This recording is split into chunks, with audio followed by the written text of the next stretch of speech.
नमस्कार दोस्तों, स्वागत है आप सभी का डेसिमल में। आज की वीडियो में हम लोग जीएस और जीके के बहुविकल्पी प्रश्न देखेंगे, जो कि इम्पोर्टेंट बहुविकल्पी प्रश्न हैं और सभी परीक्षाओं के लिए उपयोगी हैं। ठीक है, तो चलिए शुरू करते हैं आज की जीएस और जीके की बहुविकल्पी प्रश्न की ये वीडियो। तो आज की वीडियो में पहला प्रश्न है, नोट कीजिए, कॉपी पेन लेकर बैठ जाइए और सारे प्रश्न आप लोग नोट कर डालिए। और कितना आपका जो स्कोर होगा लास्ट में वो आप कमेंट बॉक्स में कमेंट कीजिएगा कि सभी प्रश्न सॉल्व करने के बाद कितने आपके सही होते हैं। तो देखिए, पहला प्रश्न है, संतोष ट्रॉफी किस खेल से संबंधित है? संतोष ट्रॉफी, ठीक है। तो यहां पर आपको बताना है कि संतोष ट्रॉफी किस। ऑप्शन ए है हॉकी, ऑप्शन बी है क्रिकेट, सी है फुटबॉल और डी है बैडमिंटन। तो राइट आंसर होगा सी ऑप्शन, फुटबॉल। ठीक है, तो संतोष ट्रॉफी किस खेल से संबंधित है? ठीक है, यहाँ पर ट्रॉफी दे दी जाती है एग्जाम में, कोई भी एक ट्रॉफी, और पूछ लिया जाता है कि ये किस खेल से संबंधित है। तो इस तरह के प्रश्न में आपको बहुत सावधानी बरतनी होगी। संतोष ट्रॉफी फुटबॉल से संबंधित है। किससे? फुटबॉल से। तो फर्स्ट क्वेश्चन का राइट आंसर सी ऑप्शन होगा। कौन सा? C option. बढ़ते हैं अगले प्रश्न की ओर। अगला है, द्रोणाचार्य पुरस्कार किस क्षेत्र में प्रदान किया जाता है? ठीक है, द्रोणाचार्य पुरस्कार किस क्षेत्र में प्रदान किया जाता है? द्रोणाचार्य पुरस्कार। तो देखिएगा यहाँ पर जो ऑप्शन है, पहला है खेल प्रशिक्षण, बी है पत्रकारिता, सी है चिकित्सा और डी है चलचित्र। ठीक, तो इसमें से जो राइट आंसर होगा, बताइए कौन सा होगा राइट आंसर आपके हिसाब से? इसका राइट आंसर होगा ए ऑप्शन। कौन सा होगा? A option. ठीक है, जो द्रोणाचार्य पुरस्कार है, नोट कीजिएगा, द्रोणाचार्य पुरस्कार ये खेल प्रशिक्षण में दिया जाता है। किस में दिया जाता है? खेल प्रशिक्षण में। ठीक है, जीएस और जीके में पुरस्कार दे दिए जाते हैं और पूछा जाता है कि ये किस क्षेत्र से संबंधित है, किस क्षेत्र से संबंधित है या किस क्षेत्र में प्रदान किए जाते हैं। तो आपको इस तरह के प्रश्न भी तैयार रखने हैं। तो द्रोणाचार्य पुरस्कार खेल प्रशिक्षण में दिया जाता है। तो इस क्वेश्चन का राइट आंसर होगा A option. A option right answer होगा। ठीक है, बढ़ते हैं अगले प्रश्न की ओर। सेकंड का ए ऑप्शन राइट आंसर होगा। बढ़ते हैं अगले प्रश्न की ओर। अगला है थर्ड क्वेश्चन, सर्व शिक्षा अभियान के अंतर्गत किस आयु वर्ग के बच्चे आते हैं? सर्व शिक्षा अभियान के अंतर्गत किस आयु वर्ग के बच्चे आते हैं? ऑप्शन ए है, नोट कीजिएगा, 6 से 12 वर्ष है, बी है 8 से 14, सी है 6 से 14 और डी है 5 से 14 वर्ष। तो राइट आंसर इसका होगा 6 से 14 वर्ष। देखिए किस में है 6 से 14? सी ऑप्शन में। तो सी ऑप्शन इसका राइट आंसर होगा। ठीक है, सी ऑप्शन राइट आंसर होगा। सर्व शिक्षा अभियान के अंतर्गत 6 से 14 वर्ष के आयु वर्ग के बच्चे आते हैं। तो इस क्वेश्चन का राइट आंसर सी ऑप्शन होगा। बढ़ते अगले प्रश्न की ओर। अगला है, नाइटिंगेल ऑफ इंडिया के नाम से किसे जाना जाता है? Nightingale of India. ठीक है, काफी कई बार आप लोगों ने सुना होगा। तो ये प्रश्न भी पूछ लिया जाता है। ठीक है, इस तरह से पूछ लिए जाते हैं उपनाम। ठीक है, कि इस नाम से किसे जाना जाता है। तो इस तरह के भी प्रश्न आपको तैयार रखने हैं एग्जाम के लिए। जीएस जीके में इस तरह के भी प्रश्न कई बार पूछे गए हैं एग्जाम में। तो देखिए यहाँ पर नाइटिंगेल ऑफ इंडिया पूछा जा रहा है। नाइटिंगेल ऑफ इंडिया के नाम से किसे जाना जाता है? ऑप्शन ए है लता मंगेशकर, बी है सरोजिनी नायडू और सी है इंदिरा गांधी, डी है इनमें से कोई नहीं। राइट आंसर होगा बी ऑप्शन, सरोजिनी नायडू। सरोजिनी नायडू जी को नाइटिंगेल ऑफ इंडिया के नाम से जाना जाता है। ठीक है, तो फोर्थ क्वेश्चन का राइट आंसर होगा बी ऑप्शन। फोर्थ क्वेश्चन का राइट आंसर होगा बी ऑप्शन। बढ़ते अगले प्रश्न की ओर। अगला है, नोट कीजिए, बोरलॉग पुरस्कार किस क्षेत्र में दिया जाता है? अभी देखिए, मैंने पहले भी डिस्कस किया है कि कोई भी पुरस्कार दे दिया जाता है और पूछा जाता है कि किस क्षेत्र से संबंधित है या किस क्षेत्र में प्रदान किया जाता है। तो इस तरह के पुरस्कार भी आपको, इस तरह के जितने भी क्वेश्चन हैं पुरस्कार वाले, वो आपको अच्छे से तैयार रखने हैं। तो यहाँ पर बोरलॉग पुरस्कार पूछा जाएगा, बोरलॉग पुरस्कार। और हर क्वेश्चन में जो भी वर्ड इंपॉर्टेंट है, जो आपको ध्यान देने योग्य है, ठीक है, उनको हाईलाइट कर दिया गया है। तो देखिए यहाँ पर बोरलॉग पुरस्कार पर आपको ध्यान देना है कि किस क्षेत्र में दिया जाता है। ऑप्शन ए है पत्रकारिता, बी है खेल, सी है कृषि के क्षेत्र में या डी है विज्ञान के क्षेत्र में। तो देखिए राइट आंसर इसका होगा सी ऑप्शन। सी ऑप्शन, कृषि के क्षेत्र में बोरलॉग पुरस्कार दिया जाता है। बोरलॉग पुरस्कार कृषि के क्षेत्र में दिया जाता है। राइट आंसर सी ऑप्शन होगा। बढ़ते हैं अगले प्रश्न की ओर। 6 नंबर, देखिए, सर्व शिक्षा अभियान का लक्ष्य पूछा अभी पिछले वाले क्वेश्चन में। ठीक है, 1 से 2 क्वेश्चन पीछे हमने पढ़ा कि सर्व शिक्षा अभियान में जो आयु वर्ग है, ठीक है, आयु वर्ग है वो कितना होता है। आयु वर्ग पूछा गया था कि सर्व शिक्षा अभियान के अंतर्गत किस आयु वर्ग के बच्चे आते हैं। तो यहाँ पर 6 से 14 वर्ष सी ऑप्शन था। लेकिन अब इस प्रश्न में पूछा जा रहा है कि सर्व शिक्षा अभियान का लक्ष्य क्या है। लक्ष्य, ठीक है, तो लक्ष्य भी प्रश्न में पूछ लिया जाता है। लक्ष्य भी कई बार एग्जाम में पूछ लिया जाता है। तो इस तरह भी आपको इस तरह के क्वेश्चन भी तैयार रखने हैं, ठीक है। तो पहला ऑप्शन देखते हैं। पहला ऑप्शन यहाँ पर दिया जा रहा है कि सभी आयु वर्ग के बच्चों को निःशुल्क शिक्षा उपलब्ध कराना, सभी आयु वर्ग के बच्चों को निःशुल्क शिक्षा उपलब्ध कराना। दूसरा ऑप्शन दे रहे हैं 6 से 14 आयु वर्ग के बच्चों को निःशुल्क शिक्षा उपलब्ध कराना, 6 से 14 आयु वर्ग के बच्चों को। सी ऑप्शन 8 से 14 आयु वर्ग के बच्चों को। और डी ऑप्शन दे रहे हैं 0 से 14 यानी जन्म से, ठीक है, 0 से 14 आयु वर्ग के बच्चों को निःशुल्क शिक्षा उपलब्ध कराना। तो देखिए इनमें से एक ही ऑप्शन सही होगा, 3 तो गलत ही होंगे, ठीक है। तो सर्व शिक्षा अभियान, सबसे पहले आपको ये याद रखना है कि 6 से 14 वर्ष के बच्चे ही आएंगे, 6 से 14 वर्ष, ठीक है। तो जिस ऑप्शन में 6 से 14 मिल रहा है वही ऑप्शन आपका लगभग सही होगा। साथ ही साथ आपको ये भी याद रखना है अन्य अगर उसके साथ दिया गया है डेटा, तो देखिए 6 से 14 वर्ष आयु वर्ग के बच्चे, साथ ही साथ आपको निःशुल्क शिक्षा, इस पर भी ध्यान देना है, ठीक है, निःशुल्क शिक्षा उपलब्ध कराना, ये सर्व शिक्षा अभियान का लक्ष्य है, ठीक। तो याद रखिएगा इस ऑप्शन का, इस क्वेश्चन का राइट आंसर होगा, इस क्वेश्चन का राइट आंसर होगा बी ऑप्शन। बी ऑप्शन इस क्वेश्चन का राइट आंसर होगा। सर्व शिक्षा अभियान का जो लक्ष्य है वो 6 से 14 वर्ष आयु वर्ग के बच्चों को निःशुल्क शिक्षा उपलब्ध कराना है। तो सर्व शिक्षा अभियान यानी 6 क्वेश्चन का राइट आंसर यहाँ पर बी ऑप्शन जाएगा, बी ऑप्शन जाएगा, ठीक है, बी ऑप्शन होगा। बढ़ते हैं आगे। अभी सर्व शिक्षा अभियान के हमने लक्ष्य देखे, ठीक है, तो इसके बारे में थोड़ा सा और भी जान लेते हैं। सर्व शिक्षा अभियान का उद्देश्य क्या है? शिक्षा की गुणवत्ता में सुधार लाना, ठीक है। अगर प्रश्न में पूछा जाए कि सर्व शिक्षा अभियान का उद्देश्य क्या है, तो याद कर लीजिए शिक्षा की गुणवत्ता में सुधार लाना, ठीक है। बच्चों को उचित भवन, शौचालय, पीने का पानी, ब्लैक बोर्ड और खेल के मैदान की सुविधा उपलब्ध कराना, ठीक है। जो भी ज़रूरत की चीज़ें हैं, जो भी सुविधाएं हैं वो उपलब्ध कराना। और इस अभियान में समेकित बाल विकास योजना के अंतर्गत 6 वर्ष, ठीक है, 6 वर्ष तक के बच्चों के पोषण और स्वास्थ्य की स्थिति में सुधार लाने का प्रयास किया जा रहा है, ठीक है। तो याद रखिएगा इसका उद्देश्य क्या है? शिक्षा की गुणवत्ता में सुधार लाना, बच्चों को उचित भवन, शौचालय, पीने का पानी, ठीक है, स्वच्छ पीने का पानी, इस तरह से याद रखिए स्वच्छ पीने का पानी, और ब्लैक बोर्ड, खेल के मैदान की सुविधा उपलब्ध कराना, ये सर्व शिक्षा अभियान के अंतर्गत आता है, ये इसका उद्देश्य है, ठीक है। और साथ ही साथ 6 से 14 वर्ष के आयु वर्ग के बालकों को निःशुल्क शिक्षा उपलब्ध कराना, ठीक है। अभी इसके बारे में और भी जान लेते हैं कि यह योजना कब शुरू की गई, ये भी याद रखने वाला पॉइंट है, प्रश्न ऐसे ही पूछ लिया जाएगा, बताइए सर्व शिक्षा अभियान कब शुरू की गई, ठीक है। तो ऑप्शन में आपको ध्यान देना है कि क्या क्या लिखा हुआ है। जैसे कि 2001 लिखा है, 2002 लिखा है, तो राइट आंसर आप 2001 याद रखेंगे, 2001, ठीक है। अगर 2001 एक साथ लिखा है तो आप राइट आंसर 2001 सेलेक्ट करेंगे, ठीक है। तो यह योजना 2001 में केंद्र में अटल बिहारी वाजपेयी जी की सरकार में शुरू की गई थी। तब हमारे प्रधानमंत्री कौन थे? श्री अटल बिहारी वाजपेयी जी थे, ठीक। इस योजना का उद्देश्य देश के हर बच्चे को शिक्षा देना था, ठीक है। इस योजना का उद्देश्य क्या रखा गया था कि हर बच्चे को शिक्षा देना, और इसका लक्ष्य प्रारंभिक शिक्षा प्राथमिक शिक्षा का सार्वभौमिकरण करना है, ठीक है। इतना आपको याद रखना है। साथ ही आपको यह भी याद रखना है इसका मोटो क्या है। सर्व शिक्षा अभियान का motto education for all, education for all, ठीक है, एजुकेशन फॉर ऑल, याद रखिएगा ये इसका मोटो है, ठीक।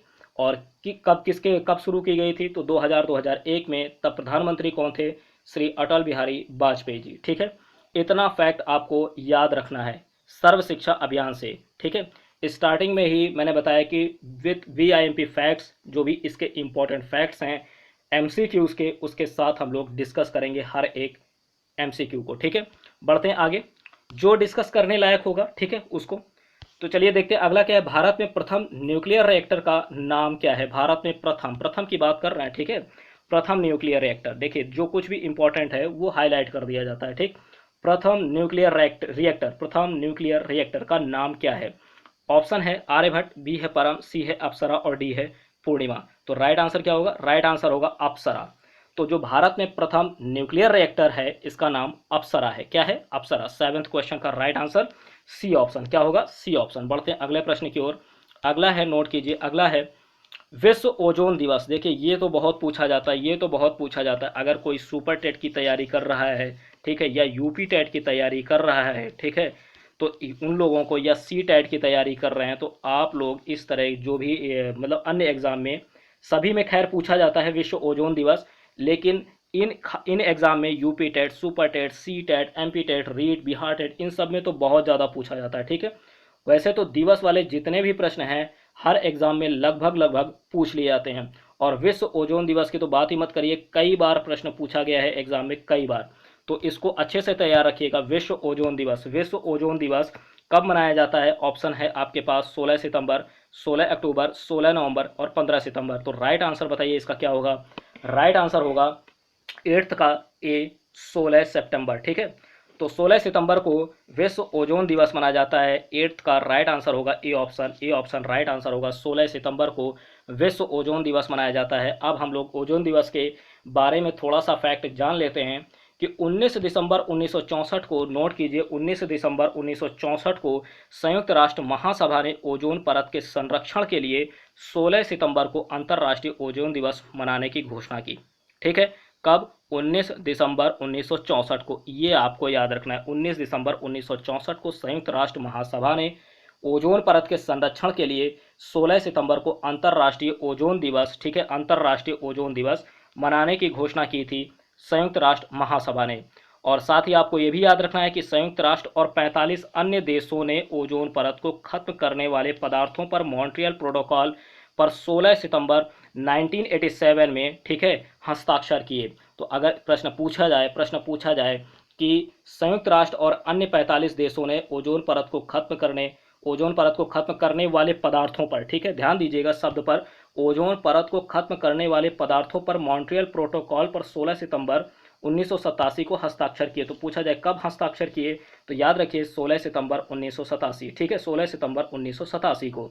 और संयुक्त राष्ट्र महासभा ने कब ये घोषणा की थी कि 16 सितंबर को अंतर्राष्ट्रीय ओजोन दिवस मनाया जाएगा?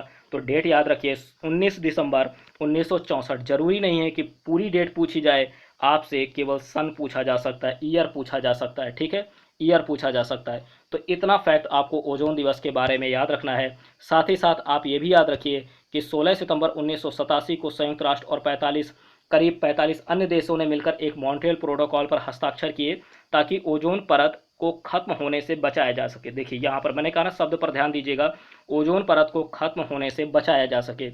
इस दिवस को मनाने का उद्देश्य है उन पदार्थों का प्रयोग कम करना या उत्पादन कम करना जिससे ओजोन परत को नुकसान हो। ठीक है, तो इसका उद्देश्य क्या है? उद्देश्य याद कर लीजिए, उद्देश्य यहाँ से कि उन पदार्थों का प्रयोग कम करना या उनका उत्पादन कम करना जिससे ओजोन परत को नुकसान पहुंच रहा है। तो इस तरह के पदार्थों को या तो उनका उत्पादन कम कर दिया जाए या उनका प्रयोग कम कर दिया जाए, यही इसका उद्देश्य था। ठीक है, तो याद रखिएगा इतना फैक्ट ओजोन परत से। साथ ही साथ ओजोन परत पृथ्वी के धरातल से 20 से 30 किलोमीटर की ऊंचाई पर वायुमंडल के समताप मंडल में देखिए, ये वर्ड याद रखिएगा, किस मंडल में पाई जाती है ओजोन परत? प्रश्न ऐसे ही आ जाता है कि ओजोन परत पृथ्वी के धरातल से, मतलब ओजोन परत वायुमंडल के किस परत में पाई जाती है? तो याद थोड़ा गले में दिक्कत हो गई। समताप मंडल के निचले भाग में ओजोन गैस का एक आवरण है। ठीक है, तो वायुमंडल के किस परत में पाई जाती है? तो समताप मंडल में। ठीक है, ओजोन परत पृथ्वी के धरातल से 20 से 30 किलोमीटर की ऊंचाई पर पाई जाती है। साथ ही साथ याद रखिएगा किस मंडल में? तो समताप मंडल में। किस मंडल में? समताप मंडल में। बहुत बार पूछा गया है कि ओजोन परत वायुमंडल के किस मंडल में पाई जाती है? तो याद रखिएगा समताप मंडल में निचले भाग में ओजोन गैस का एक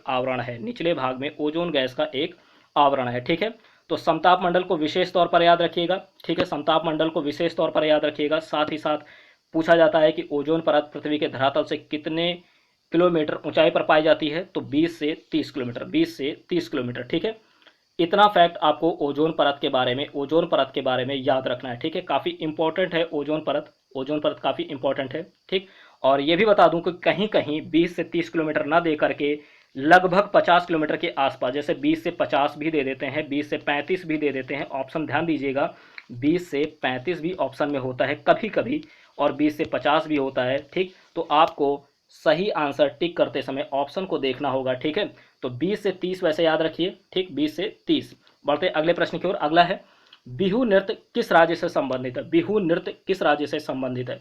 ऑप्शन ए है कर्नाटक, बी है असम, सी है तमिलनाडु और डी है केरल। तो राइट आंसर होगा असम। क्या होगा? B option Assam.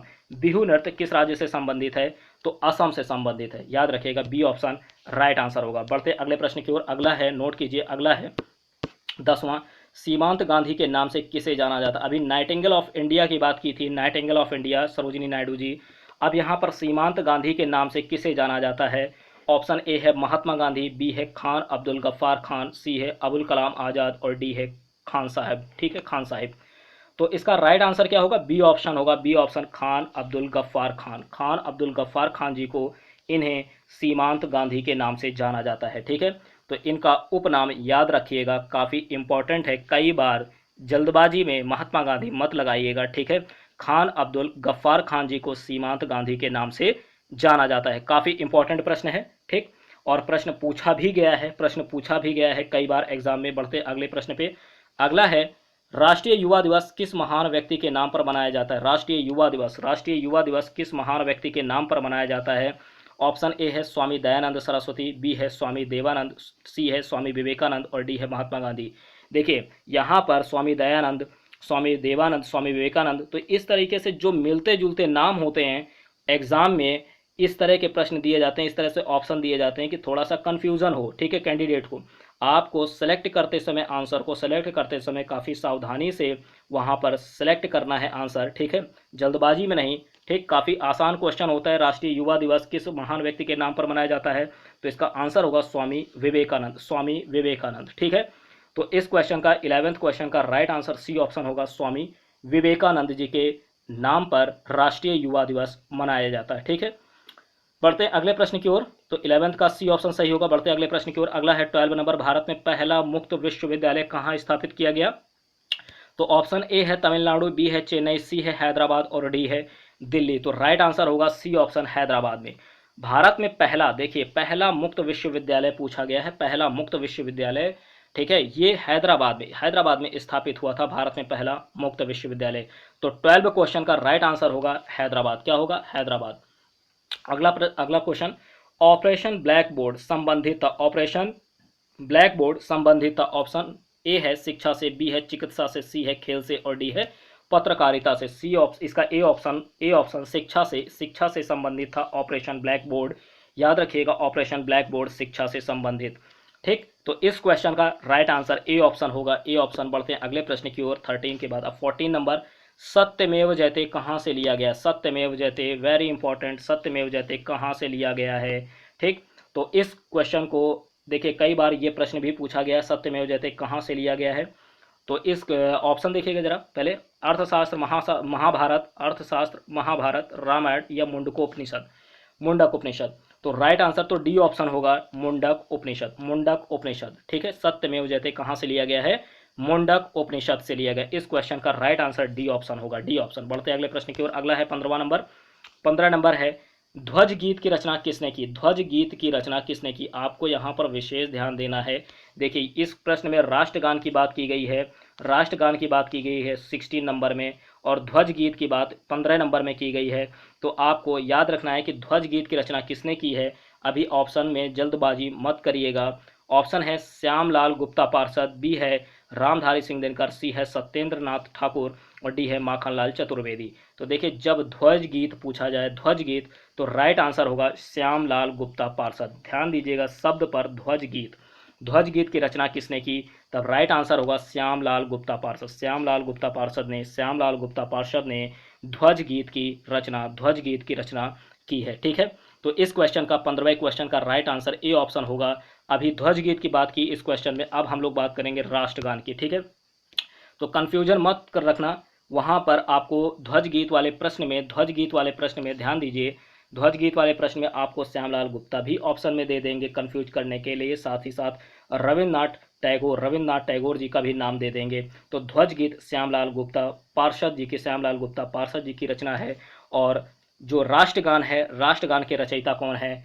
ये हैं रविन्द्रनाथ टैगोर जी, रविन्द्रनाथ टैगोर जी। ठीक है, यहाँ पर देखिए मैंने जल्दी ही बता दिया इसको। ठीक, भारत के राष्ट्रगान के रचयिता कौन है? राष्ट्रगान के रचयिता कौन है? ऑप्शन यहाँ पर जो बाकी हैं, सत्येंद्रनाथ टैगोर, श्यामलाल गुप्ता पार्षद, रामधारी सिंह दिनकर, ये सभी गलत हैं। भारत के राष्ट्रगान के रचयिता हैं रविंद्रनाथ टैगोर जी। तो 16 का बी ऑप्शन सही होगा। इस प्रश्न को यहाँ पर रखने का मोटिव यही था, मतलब सिर्फ इतना था कि आपका कन्फ्यूजन जो है ध्वज गीत और राष्ट्रगान में कन्फ्यूजन मत रखिए। ध्वज गीत श्यामलाल गुप्ता पार्षद जी की रचना है और राष्ट्रगान के रचयिता है रविंद्रनाथ टैगोर जी। ठीक है, तो 16 का बी ऑप्शन सही होगा। बढ़ते हैं अगले प्रश्न की ओर। अगला है, भारतीय संविधान सभा ने राष्ट्रध्वज को कब अपनाया था? भारतीय संविधान सभा ने राष्ट्रध्वज को कब अपनाया था? ठीक है, तो देखिए ऑप्शन है 24 जनवरी 1950, 22 जुलाई 1947, 26 जनवरी 1947 या 26 जनवरी 1950। ठीक, तो इस क्वेश्चन का राइट आंसर होगा, हड़बड़ाहट में मत सेलेक्ट करिए। देखिए जब राष्ट्र ध्वज की बात कर रहे हैं तो 22 जुलाई 1947। ठीक, 22 जुलाई 1947 को भारतीय संविधान सभा ने राष्ट्र ध्वज को स्वीकार किया था, राष्ट्र ध्वज को अपनाया था। भारतीय संविधान सभा ने राष्ट्र ध्वज को 22 जुलाई 1947 को अपनाया था। तो इस क्वेश्चन का राइट आंसर बी ऑप्शन होगा। 17 का राइट आंसर बी ऑप्शन। ठीक है, बढ़ते हैं अगले प्रश्न की ओर। अगला है, शांति स्वरूप भटनागर पुरस्कार किस क्षेत्र में दिया जाता है? देखिए यहाँ पर फिर से पूछा गया है, एक पुरस्कार दिया गया और किस क्षेत्र से संबंधित है या किस क्षेत्र में दिया जाता है, आपसे पूछा गया है। तो शांति स्वरूप भटनागर पुरस्कार किस क्षेत्र में दिया जाता है? ऑप्शन है विज्ञान, बी है पत्रकारिता, सी है संगीत और डी है खेल। राइट आंसर होगा शांति स्वरूप भटनागर पुरस्कार, ये विज्ञान के क्षेत्र में दिया जाता है, विज्ञान के क्षेत्र में। तो राइट आंसर ए ऑप्शन हो जाएगा। ए ऑप्शन राइट आंसर है, शांति स्वरूप भटनागर पुरस्कार विज्ञान के क्षेत्र में प्रदान किया जाता है। ठीक है, बढ़ते हैं अगले प्रश्न की ओर। अगला है, 19 नंबर बीजिंग ओलंपिक में निशानेबाजी की स्पर्धा में अभिनव बिंद्रा ने स्वर्ण पदक जीता। तो कितने मीटर एयर राइफल में, ये आपको यहाँ पर बताना है। तो ऑप्शन में है देखिए 25 metre air rifle, 10 metre air rifle, 15 metre air rifle या 20 मीटर एयर राइफल। तो बताइए राइट आंसर क्या होगा? इसका राइट आंसर होगा बी, 10 मीटर एयर राइफल में। 10 मीटर एयर राइफल में बीजिंग ओलंपिक में ध्यान दीजिएगा, बीजिंग ओलंपिक में निशानेबाजी की स्पर्धा में किसने? अभिनव बिंद्रा जी ने स्वर्ण पदक जीता था। ठीक, अब प्रश्न ऐसे भी बन सकता है कि बीजिंग ओलंपिक में निशानेबाजी की स्पर्धा में अभिनव बिंद्रा जी ने कौन सा पदक जीता? तो राइट आंसर स्वर्ण पदक। ठीक है, हर तरीके से प्रश्न को आपको तैयार रखना है। इस तरह से भी पूछा जा सकता है कि बीजिंग ओलंपिक में निशानेबाजी की स्पर्धा में स्वर्ण पदक किसने जीता? तब आपको नाम बताना होगा, अभिनव बिंद्रा जी ने जीता है। अब यहाँ पर तो यही पूछा गया है कि कितने मीटर एयर राइफल में जीता है, तो आपको 10 मीटर एयर राइफल में याद रखना होगा, 10 मीटर एयर राइफल में याद रखना होगा। इस क्वेश्चन का राइट आंसर बी ऑप्शन होगा, बी ऑप्शन। ठीक है, बढ़ते हैं अगले प्रश्न की ओर। 20 नंबर है, द्वितीय विश्व युद्ध में धुरी राष्ट्रों में सबसे अंत में किसने आत्मसमर्पण किया? सबसे अंत में किसने आत्मसमर्पण किया? ठीक है, मित्र राष्ट्र और धुरी राष्ट्र। ठीक है, तो मित्र राष्ट्र धुरी राष्ट्र दो थे, तो इसमें धुरी राष्ट्र की बात की जा रही है, धुरी राष्ट्र की। तो इसमें सबसे पहले सबसे अंत में यहाँ पर पूछा गया है, सबसे अंत में धुरी राष्ट्रों में सबसे अंत में किसने आत्मसमर्पण किया? सबसे अंत में किसने आत्मसमर्पण किया? इस प्रश्न में पूछा जा रहा है कि द्वितीय विश्व युद्ध में धुरी राष्ट्रों में सबसे अंत में किसने आत्मसमर्पण किया था। ऑप्शन ए है इटली, बी है स्पेन, सी है जर्मनी और डी है जापान। तो बताइए इस क्वेश्चन का राइट आंसर क्या होगा? राइट आंसर होगा डी ऑप्शन, जापान। ठीक है, तो सबसे अंत में जापान ने आत्मसमर्पण किया द्वितीय विश्व युद्ध में धुरी राष्ट्रों में। ठीक, तो इस क्वेश्चन का राइट आंसर होगा जापान। धुरी राष्ट्रों में सबसे अंत में जापान ने आत्मसमर्पण किया। 20वें का राइट आंसर डी ऑप्शन होगा। ठीक, तो आज के जो पार्ट 3 है जीएसजी के बहुविकल्पी की, ठीक है, जीएसजी के बहुविकल्पी की वीडियो की पार्ट 3 है, जीएसजी के बहुविकल्पी पार्ट 3। इसमें आज के लिए इतना ही। ठीक, आपके कितने सही हुए हैं? 20 क्वेश्चन में कितने आपके सही हुए हैं? ठीक है, क्या स्कोर है आपका? आप कमेंट बॉक्स में कमेंट कर सकते हैं। ठीक है, और अगर आपको वीडियो पसंद आती है तो लाइक कीजिए, शेयर कीजिए और चैनल को सब्सक्राइब कर लीजिए इसी तरह के वीडियोस के लिए।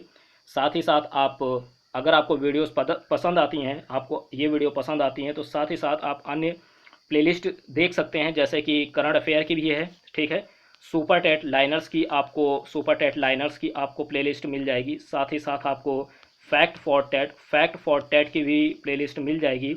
और भी अन्य वीडियोज़ हैं, ठीक है, जैसे कि कंप्यूटर हो गया, कंप्यूटर की भी आपको वीडियो मिल जाएगी, हिंदी की भी वीडियो मिल जाएगी।